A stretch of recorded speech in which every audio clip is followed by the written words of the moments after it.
Superman is not the perfect film, but it is the perfect way to start a brand new DC universe.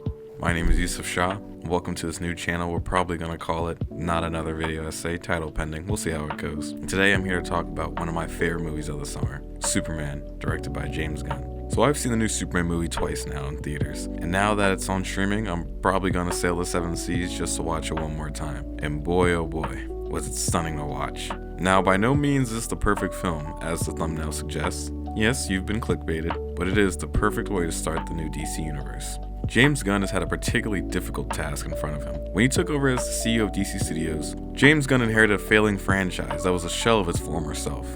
Now I'm old enough to remember the dominance that DC had from the late 90s to late 2000s, even the early 2010s with shows like Batman the Animated Series, Brave and the Bold, Justice League Unlimited, Teen Titans, I mean the list goes on, people. Marvel's only answer to this were X-Men, Spectacular Spider-Man, and the Superhero Squad, and a few other miscellaneous shows. Don't get me wrong, I loved all those shows, but other than X-Men and Spider-Man, they just didn't hit the same.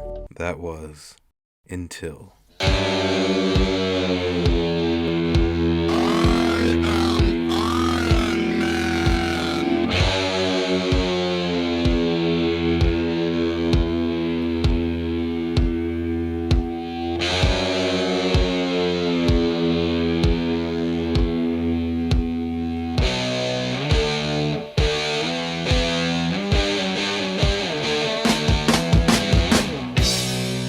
Ladies and gentlemen, the MCU was born, and we all know what happened there. You should have gone for the head. DC was fucking gone. I mean, just getting shitted on like LeBron dunking on Jason Terry. I mean, they had the animated DCU and the Arkham games, but that was it. There was one thing that would become a smash hit, but DC would have to sell their soul for it.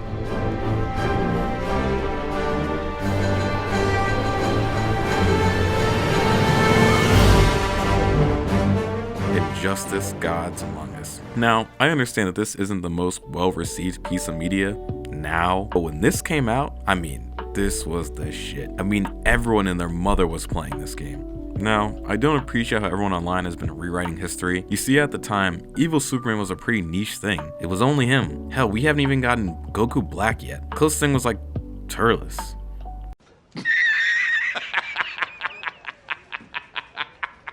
The idea of this evil version of a pure good classic character was just interesting. That's part of the reason why people like Venom so much. Injustice worked perfectly because it was working off the back of the Superman the Animated Series, the Donner films, Superman as we know him, a heart full of gold. However, problems arose when this stoic, cold archetype Superman became the norm. Enter Zack Snyder and the DC universe that was never supposed to be.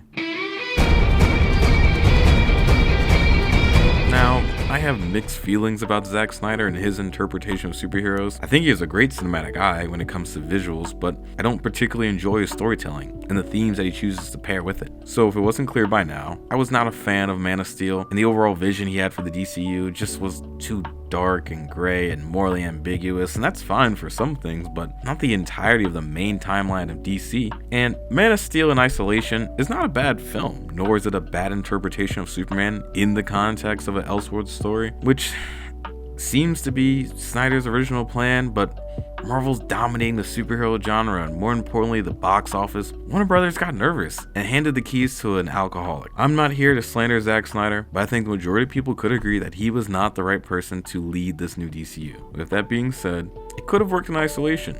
He was clearly building to an Injustice-esque event where good Superman would have to fight an evil Superman, and this morally gray Superman who would have to learn what it means to be a symbol of hope and a protector of humanity. A Superman who has seen the darkness and climbed out of that darkness and has to fight the Superman who's consumed by it. I mean, when you say it like that, it does make for a compelling story, just not one for general audiences who are expecting a more traditional Superman and DC universe. And this stoic, evil Superman continues with the arrival of Homelander and Omni-Man, hell, even Sentry and Icarus. The public starts to believe that Superman is a boring, overpowered character who's one bad day away from enslaving the entire human race. Hell, for a while, I even thought Superman was boring. This is what Snyder's vision of the Man of Steel was doing to the public. We all know how the DCEU ended. In CGI hell, with a poorly marketed Blue Beetle film getting caught in the flames.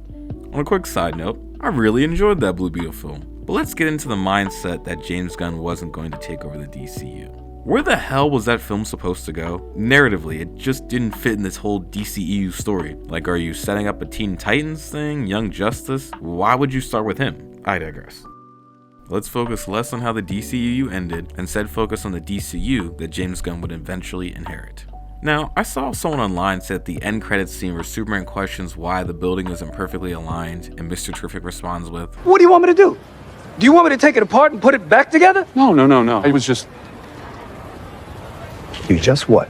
if James Gunn is talking directly to the audience who are confused as to why some characters get to stay, like Blue Beetle and Peacemaker, while Aquaman gets recasted as Lobo, and the constant debate on if Pattinson and Reed should join the DCU, Gunn is right. He's not a miracle worker. And not everyone knows the ins and outs of superhero universes. Some people don't even know that there are different universes, and they definitely don't give a fuck about what's going on behind the scenes. All they know is that the last DCEU was bad. With Marvel's box office numbers dropping, Gunn has one chance to prove that DC has some fight left, and that superhero fatigue is a myth. He has one film to turn everything around, one film to fix Superman's perception, one film to inspire hope that superhero films can be good again, and god damn it, the gun never jams. This movie is bright, colorful, hopeful, with an epic and nostalgic score that reminds us why we love the Man of Tomorrow. This film goes to some dark places, but still manages to find the light. It's a metaphor for how the human species endures. Even in a cynical, isolating, and cold world, there's still hope. All we have to do is look up. Now, this film is by no means perfect or even the best superhero films, but this is the perfect way to start the new DCU. You see, if the film was ass, the new DCU is dead on arrival, and best believe DC would just become Batman's brand, and maybe a few of his villains get a movie here and there. On the other hand, the film was perfect. Every film that has to come after it will be compared to it, and they would struggle to live up to the hype. You see, the film has to be good enough to build interest and spark hype for DC, but not too good where it's all downhill from there. Now, the film can feel overcrowded, rushed, and on the nose at times, maybe in a few too many jokes here and there.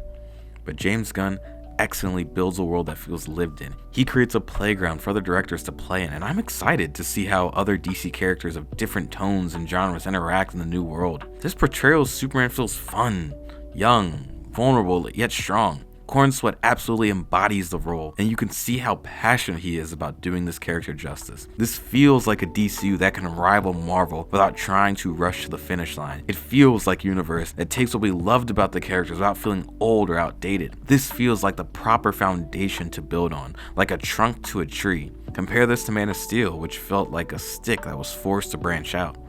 This film isn't perfect, but it's the perfect way to start a new universe.